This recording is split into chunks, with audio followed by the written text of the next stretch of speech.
அன்பு உறவுகளுக்கு இனிய வணக்கங்கள். இந்த வீடியோல மிதுன ராசி அன்பர்களுக்கு வரக்கூடிய இந்த தமிழ் புத்தாண்டு எப்படி இருக்கும்ங்கிறத கிரகநிலை சஞ்சாரங்களின்படி தெளிவாகவும் விரிவாகவும் பார்க்க போறோம். கொஞ்சம் கூட வீடியோவை ஸ்கிப் பண்ணாம முடிஞ்ச வரைக்கும் முழுமையா பார்க்க முயற்சி செய்யுங்க.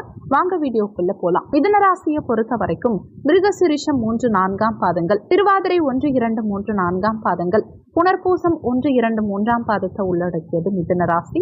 மிதுன ராசிக்கு அதிபதி புதன் பகவான். வீடியோல சொல்லக்கூடிய பலன்கள் ஆண் பெண் இருபாலருக்கும் பொருந்தக்கூடிய பலன்கள். மிதுன ராசி அன்பர்களுக்கு உங்க எதிர்பார்ப்புகள் இந்த தமிழ் புத்தாண்டு காலகட்டத்தில் உங்களுக்கு பூர்த்தியாக போகுது. உங்க எதிர்பார்ப்புகள் நிறைவேறும். எதிர்பார்த்த விஷயங்கள் சிறப்பா நடக்கும். உங்க கவலைகள் குறையும். குறிப்பா விரய செலவுகள் குறையும். தேவையில்லாத விரயங்கள் அனைத்தும் குறையும். உண்மையாவே உங்க வாழ்க்கையில உங்களால உங்களுக்கு ஒரு செலவு வருதுன்னா அது வெறும் 35% அளவுக்கு தான். உங்க ஆசைகள், உங்க தேவைகளை பூர்த்தி செய்யறதுக்காக நீங்க செலவு செய்யக்கூடிய தொகை வெறும் 35% தான். உங்க கூட இருக்கவங்களுக்காக நம்பி நீங்க செலவு செய்யறது 65%. அப்ப நீங்க கடன் வாங்கறதுக்கான நோக்கம் உங்க கூட இருக்கவங்க தான். ஒண்ணு உங்களை அவங்க தூண்டி விட்டுருப்பாங்க, இல்லைன்னா அன்புனால அவங்க கூட இருக்கவங்க உங்களை லாக் பண்ணியிருப்பாங்க. நீங்க அவங்களுக்காக பணம் செலவு பண்ணியோ அல்லது பணம் கடனா வாங்கியோ லாக் ஆயிருப்பீங்க. இனிமே இந்த புத்தாண்டுக்கு பிறகு, அதாவது வரும்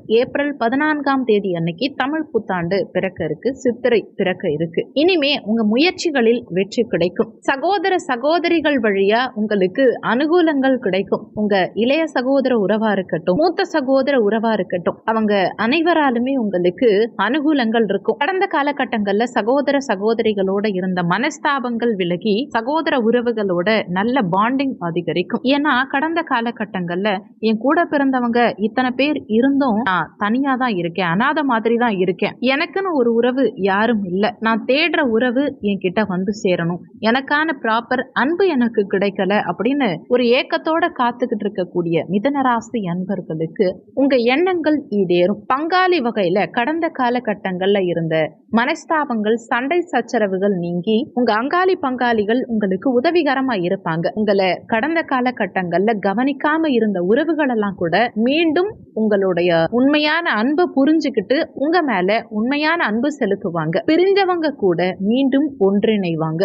உறவுகள் மீண்டும் ஒன்று சேருவாங்க. கடந்த காலகட்டங்கள்ல விரயஸ்தானத்துல இருந்த குரு பகவான் பயிற்சியாகி இப்போ ஜன்ம குருவா சஞ்சாரம் செய்ய போறார். உங்க ராசிக்கு 7ஆம் பாவகாதிபதி, உங்க ராசிக்கு 10க்குரியவர். இந்த இரண்டுக்கும் அதிபதியான குரு பகவான் உங்க ஜன்ம ராசியில வந்து சஞ்சாரம் செய்ய போறார்.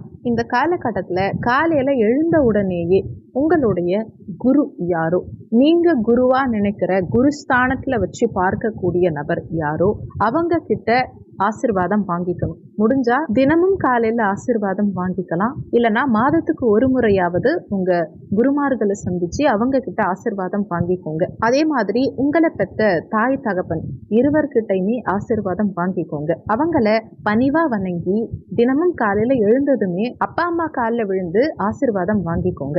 நீங்க உங்களை பெற்ற அம்மா அப்பா கிட்ட ஆசிர்வாதம் வாங்கிக்கிட்டீங்கனாலும், அதே மாதிரி குருமார்களுடைய ஆசிர்வாதம் வாங்கிக்கிட்டீங்கனாலும் ஜன்ம குரு உங்களுக்கு எந்த வகையிலும் பெரிய அளவுல தாக்கத்தையோ பிரச்சனைகளையோ கண்டிப்பா கொடுக்க மாட்டார். உங்க மனசுல நினைக்கும் விஷயங்கள் நிச்சயமா நிறைவேறும். உங்க ஆசைகள் நிறைவேறும். ஆனா எந்த வகையிலையும் ஆணவம், அகம்பாவம் இல்லாம, தான்கிற கர்வம் இல்லாம இருந்தீங்கன்னா நிச்சயம் உங்களுக்கு முன்னேற்றம் இருக்கும். சில நேரங்கள்ல கொஞ்சம் கர்வமா செயல்பட்டீங்கன்னா உங்க சிந்தனைகளில், செயல்பாடுகளில் உங்களை சற்று மட்டம் தட்டிடுவார். இந்த காலகட்டத்துல உங்க குருமார்களை மதிங்க. தாய் தகப்பன் காலில் விழுந்து ஆசீர்வாதம் வாங்கிக்கோங்க. அதுல எந்த தப்பும் கிடையாது. இந்த காலகட்டத்துல சமீப காலமா இந்த காலில் விழுந்து, பெரியவங்க காலில் விழுந்து ஆசீர்வாதம் வாங்குற பழக்கமே நிறைய பேர்கிட்ட குறைஞ்சு போச்சு. உங்க குழந்தைகளுக்கும் இதை சொல்லி கொடுங்க. ஏன்னா வயதானவங்க மனசார வாழ்த்துறது நமக்கும் நம்ம குழந்தைகளுக்கும் ஒரு நல்ல பாசிட்டிவான மாற்றத்தை நிச்சயமா ஏற்படுத்தும். குழந்தைகளுக்கும் இந்த விஷயத்தை நீங்க சொல்லி கொடுக்கும் போது